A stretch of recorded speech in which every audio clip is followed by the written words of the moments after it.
O Internacional teria interesse em contratar John Kennedy por empréstimo, o jogador que recentemente foi afastado da equipe do Rio de Janeiro por indisciplina e tem o seu futuro incerto por lá.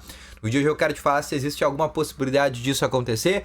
Quero te falar também sobre o treino que acontece essa quarta-feira. Novamente treino em 2 turnos, pela essa manhã e também pela tarde. Manhã inclusive que foi de treino aberto. E te falar também da proposta do Real Betis pelo zagueiro Vitão. Sim, uma proposta de 10 milhões de euros.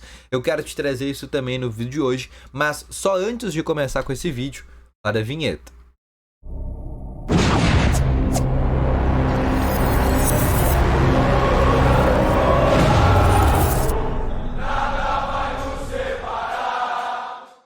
Bom dia, colorados! Começando aqui com novas informações sobre o Internacional. E só antes de a gente começar com esse vídeo, não esquece já de deixar o teu gostei, te inscrever no canal e ativar também aqui o sininho de notificações, que é muito importante, tá bom?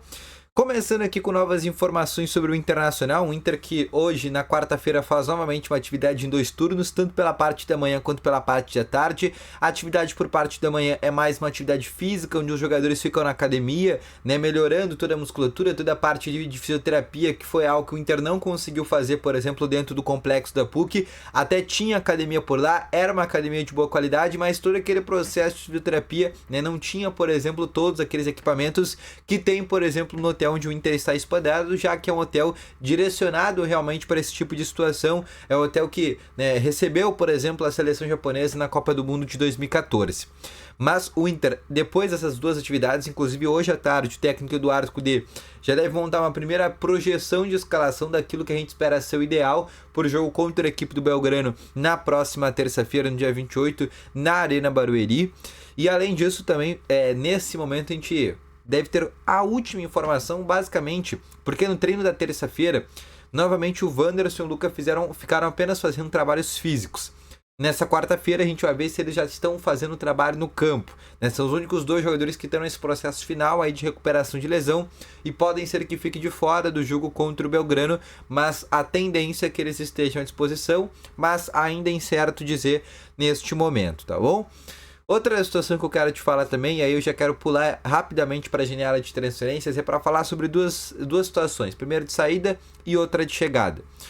Vitão recebeu uma proposta, o Inter recebeu uma proposta do Real Betis, mesmo time que comprou o Johnny no começo do ano do Inter por 8 milhões de euros, por 6 milhões de euros na verdade, mais 2 milhões de euros em bônus. O Real Betis, esse mesmo time, fez uma proposta para o Internacional de 10 milhões de euros para comprar o zagueiro Vitão. 55 milhões de reais é o que estamos falando.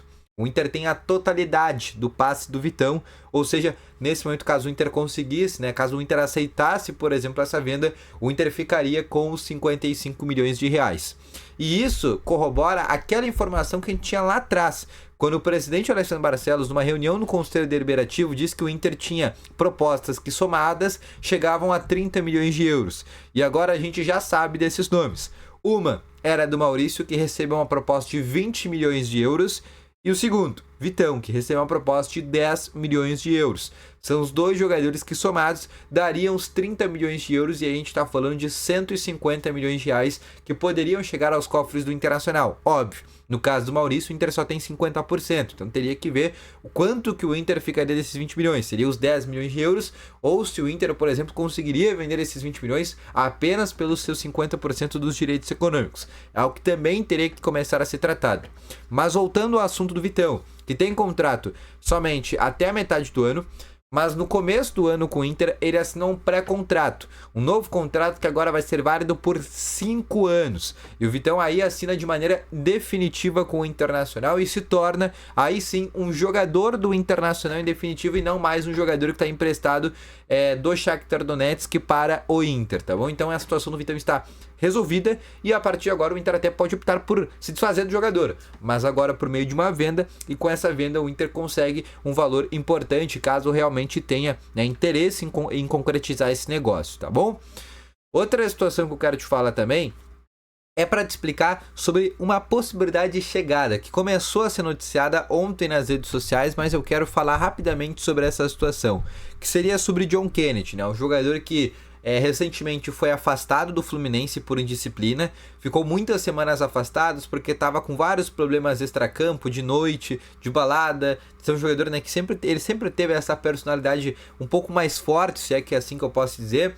E depois que ele retornou ainda, ele chegou a chegar a alguns treinos afastados, alguns treinos atrasados, e aí foi novamente afastado e agora novamente retornou, novamente voltou a ser relacionado pelo técnico Fernando Diniz. Ninguém discute a qualidade do John Kennedy, o quão bom ele é, ninguém discute isso, tanto que resolveu o jogo contra o Inter pela Libertadores, resolveu uma final de Libertadores também contra o Boca Juniors, é um baita de um jogador. O problema do John Kennedy é o mental dele, a cabeça dele que realmente, né, tem um grande problema nesse momento.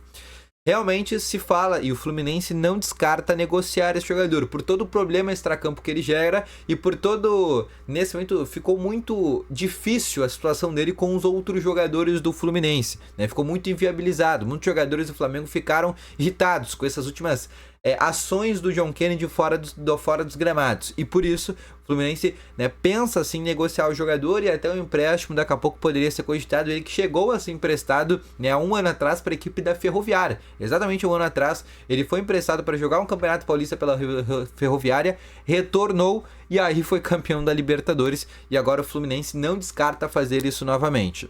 Aqui começou a ser falado que o Inter, por exemplo, poderia ter interesse na contratação desse jogador, que o Inter teria, por exemplo, um interesse no empréstimo, mas aí eu vou ser bem pragmático do que eu escutei do Internacional.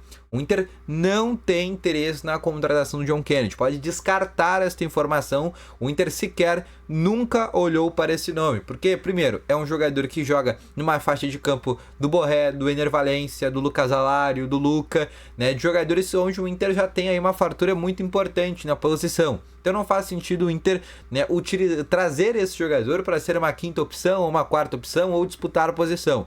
Além disso, um jogador que tem um grande problema de vestiário, né? Não seria interessante hoje um vestiário do Inter que está tranquilo, que está fechado, trazer daqui a pouco uma bomba, né? Um cara que possa acabar dividindo, rachando o vestiário. E por isso que o Inter não tem interesse na contratação de John Kennedy.